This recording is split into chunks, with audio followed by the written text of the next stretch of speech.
माँ तुम ऐसी होती हो। विमल बहुत परेशान था। उसे समझ में नहीं आ रहा था कि वो इस परिस्थिति से कैसे निपटे। वह अपनी माँ को बहुत चाहता था, किंतु उसकी पत्नी और बच्चे उसकी माँ से बहुत दूर भागते थे, क्योंकि उसकी माँ की एक आंख नहीं थी। साथ ही उसकी कमर भी 90 अंश पर झुकी हुई थी। वैसे वह अपना काम सब खुद कर लेती, किंतु फिर भी वह उसकी पत्नी और बच्चों के लिए हमेशा खटकती है। दादी, आप ऊपर के कमरे में जाओ, मेरे दोस्त आ रहे हैं। विमल के बेटे अखिल ने बड़े बेरुखी से कहा। पर बेटा, मैं तो यहाँ बहुत दूर बैठी हूँ। विमल की माँ ने बहुत प्यार से कहा। नहीं, आप उनके सामने मत रहो, वो मुझे चिढ़ाते हैं। अखिल ने जोर से डांटते हुए कहा। क्या हुआ अखिल, क्यों चिल्ला रहे हो? विमल की पत्नी कामनी ने किचन से आवाज लगाई। देखो ना माँ, ये दादी यही ड्राइंग रूम में बैठी है और मेरे दोस्त आ रहे हैं। अखिल ने शिकायत भरे लहजे में कहा। माँ जी, आप ऊपर चली जाओ, क्यों हम लोगों को लजवाती हो? कामनी ने बेटे का पक्ष लेते हुए कहा। बेचारी सरस्वती चुपचाप उठकर जीने के सहारे ऊपर जाने लगी। कमर झुकी होने के कारण उन्हें ऊपर चढ़ने में बहुत परेशानी हो रही थी, किंतु वह पूरी ताकत से ऊपर के एक अकेले कोने वाले कमरे में जाकर बैठ गई। विमल बाजू के कमरे से सब सुन रहा था। उसे कष्ट हो रहा था कि उसकी माँ को अपमानित होना पड़ रहा है, किंतु वह असहाय था। अगर वह कुछ कहता है तो पत्नी और बच्चे उसका विरोध करने लगते हैं।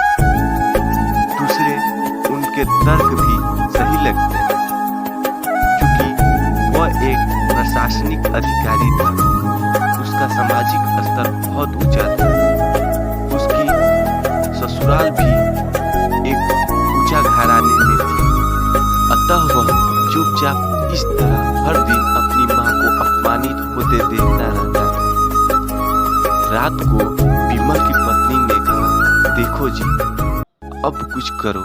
कल कलेक्टर साहब की पत्नी आई थी। माँ जी अपने देसी धुन धारा में उनसे मिली। मुझे बहुत शर्म आ रही थी, बताते हुए कि ये मेरी सास है। मैंने कह दिया कि दूर की रिश्तेदार है, इलाज करवाने आई हैं। विमल को रोना आ गया, किंतु फिर भी वह चुप रहा। उसे समझ नहीं आ रहा था कि वो क्या करे। अपने बेटे की मना स्थिति को सरस्वती अच्छी तरीके से जानती थी और बेटे को कोई कष्ट न हो, इसलिए वह हर बातों को चुपचाप सह लेती थी। विमल बहुत उदास रहने लगा।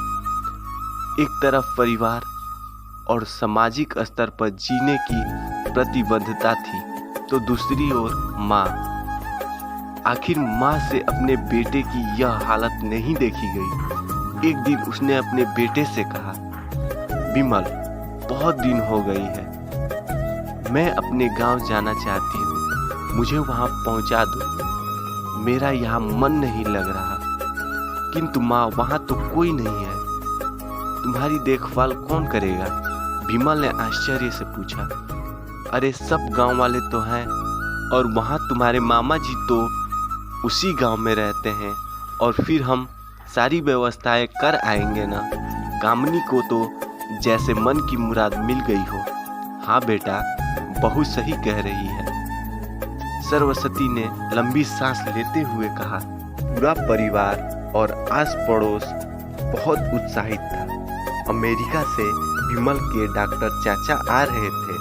डॉक्टर रमेश ने जैसे ही घर में कदम रखा, सबने मिलकर बहुत उत्साह से उनका स्वागत किया, क्योंकि विमल भाभी नहीं दिख रही, कहाँ है?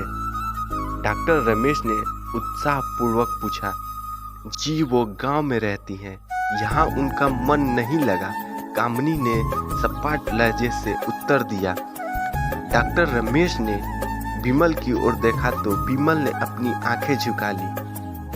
डॉक्टर रमेश समझ गए बोले कल हम भाभी से मिलने गांव चलेंगे सब लोग। दूसरे दिन सभी लोग गांव के घर में पहुंचे। देखा कि सरस्वती को बहुत तेज बुखार है और वह पलंग पर असहाय पड़ी है। डॉक्टर रमेश दौड़कर सरस्वती के पास गए, उनके पैर छूकर रोने लगे। सरस्वती की ये हालत उनकी कल्पना से परे था। वाह बेटा विमल, तूने तो नाम उजागर कर दिया। अपनी माँ की ये हालत देखकर तो तुझे शर्म भी नहीं आ रही होगी। डॉक्टर रमेश ने विमल को डांटते हुए कहा, नहीं देवर जी, विमल का कोई दोष नहीं। मैं खुद गांव आई थी। सरस्वती ने अपने बेटे का बचाव किया। मुझे सब पता चल गया भाभी, आप चुप रहो, क्योंकि बहू तुम्हें अपनी सास की कुरूपता पसंद नहीं है। समाज में तुम्हें नीचा देखना पड़ता है ना। डॉक्टर रमेश ने कामिनी की ओर व्यंग से देखा। कामिनी निरुत्तर होकर विमल को देखने लगी। आज तुम जिस सामाजिक स्तर पर हो वो इन्हीं के संघर्षों की देन है।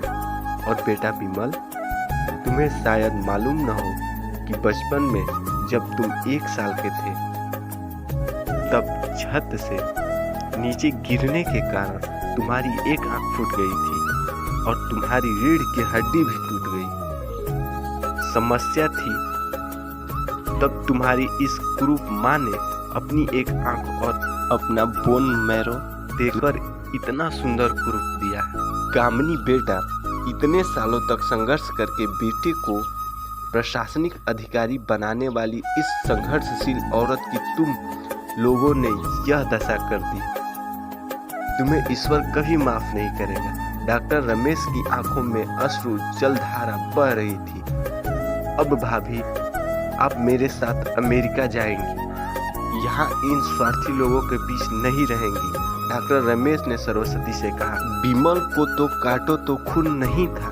डॉक्टर रमेश जो उनके चाचा थे, उन्होंने जो राज बताया उसके बाद तो विमल को यही लगा था कि उससे ज्यादा पापी इंसान इस दुनिया में कोई और नहीं है।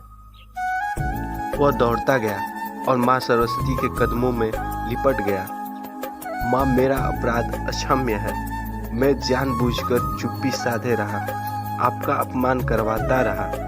अब सिर्फ आप ही उस घर में मेरे साथ रहेंगी और कोई नहीं। विमल ने अगन्य दृष्टि से अपनी पत्नी और बच्चे को देखा। कामिनी को भी बहुत पछतावा हो रहा था, किंतु उसकी हिम्मत नहीं हो रही थी कि वो सरस्वती से आंख मिलाए। सरस्वती ने कामिनी की मनोस्थिति को समझकर उसको पुचकारते हुए अपने पास बुलाया और विमल को डांटते हुए कहा, खबरदार, जो मेरी बहू को मुझसे अलग करने की कोशिश की तो तुझे भी घर से बाहर निकाल दूंगी। कामिनी और बच्चों से सरस्वती के पैर पड़ते हुए अपनी व्यवहार पर माफी मांगे और माँ के हृदय ने सबको माफ कर दिया। वीडियो अच्छी लगी हो तो वीडियो को लाइक करके चैनल को सब्सक्राइब कर ले, ताकि ऐसी मजेदार कहानियाँ आपको हमेशा देखने को मिलती रहे।